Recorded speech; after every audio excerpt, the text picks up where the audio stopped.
తెలంగాణ, జై బీసీ, జై పూలే. అందరికీ నమస్కారం.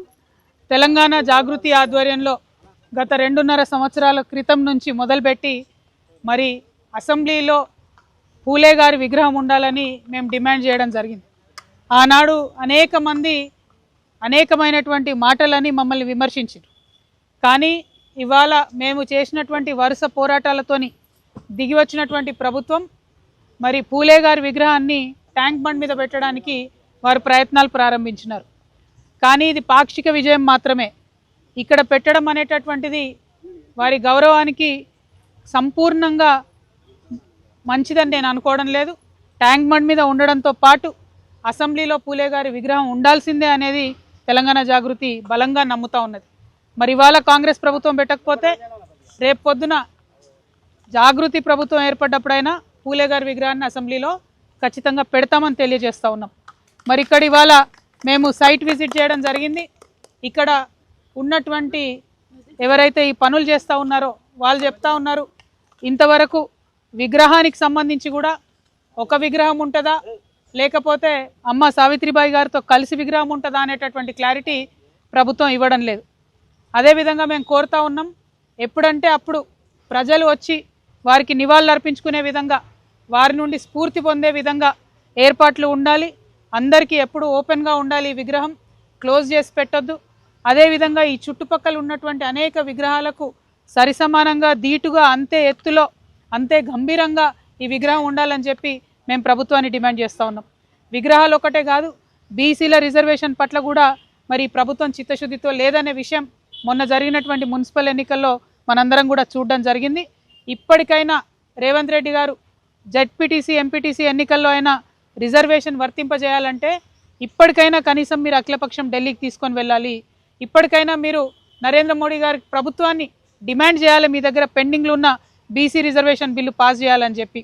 ఒకటెనుకొకటి పరీక్షలు ఉన్నా సరే, ఎండలున్నా సరే, ఏమున్నా సరే ఎన్నికలు పెట్టుకుంటూ పోతాం మేమని చెప్పి కాంగ్రెస్ ప్రభుత్వం ఏదైతే తొందరపాటు వైఖరిని ప్రదర్శిస్తూ ఉందో, మరి ఈ తొందరపాటు అంతా కూడా బీసీలకు రిజర్వేషన్లు దక్కకుండా చేసేటటువంటి తొందరపాటే అని చెప్పి మేము బలంగా నమ్ముతా ఉన్నాం. ఇది కరెక్ట్ కాదు. మీరు మేనిఫెస్టోలో పెట్టారు, అసెంబ్లీలో బిల్లు పెట్టారు.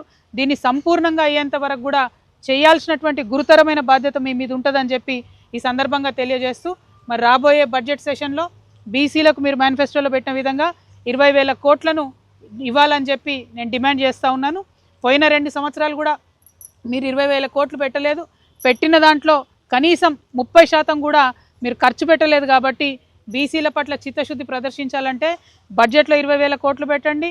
ఏదైతే బిల్లు పెండింగ్ ఉందో బీజేపీ గవర్నమెంట్ దగ్గర దాన్ని సాధించడానికి ప్రయత్నం చేయండి. అసెంబ్లీలో పూలే బొమ్మను పెట్టడానికి కూడా ప్రయత్నం చేయాలని చెప్పి డిమాండ్ చేస్తూ, మరి చివరిగా తెలంగాణ తల్లి విగ్రహాలను పెట్టడానికి రాష్ట్రమంతా మీరు జీవోలు ఇచ్చిరు.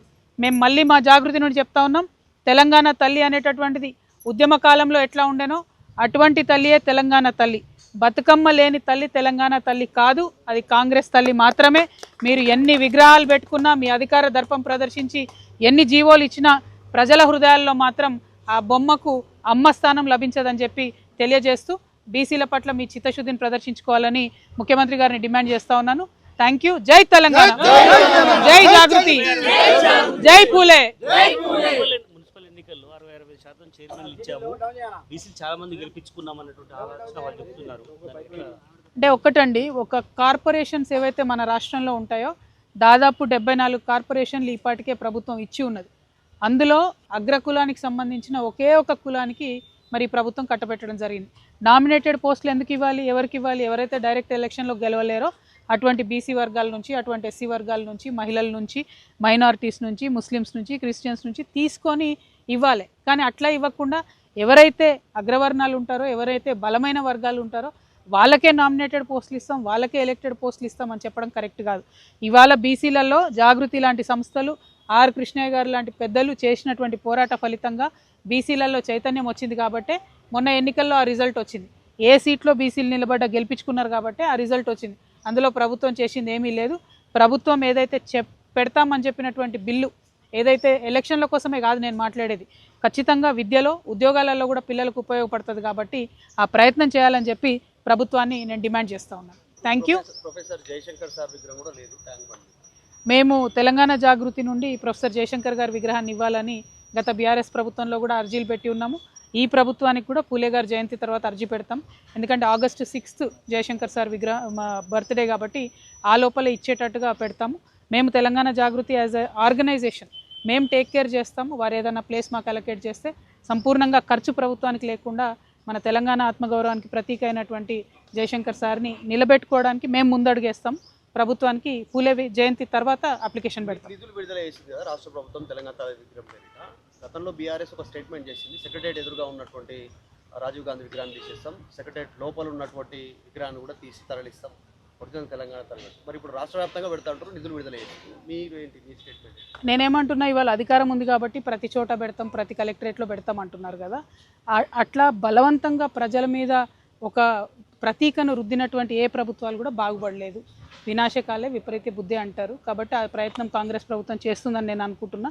అట్లా చేయకుండా ప్రజలకు నచ్చినటువంటి విగ్రహాలను పెడితే ప్రజలు హర్షిస్తారు. అంటే మున్సిపల్ ఎన్నికల్లో గొడవలు జరిగాయి, కేతనపల్లిలో సుమన్ అరెస్టు, ఇట్లాంటి అంశాలు ఎట్లా చూస్తుంది పార్టీ? అంటే ప్రజలు హంగ్ తీర్పు ఇచ్చారండి. ప్రజలు సంపూర్ణంగా ప్రజల విశ్వాసాన్ని ఏ పార్టీ కూడా చూరగొనలేకపోయింది.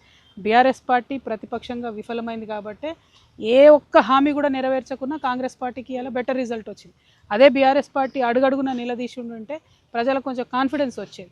అట్లా కాకుండా మిక్స్డ్ రిజల్ట్ రావడానికి బీజేపీ కానీ బీఆర్ఎస్ కానీ ప్రతిపక్షాలుగా విఫలమైనవి.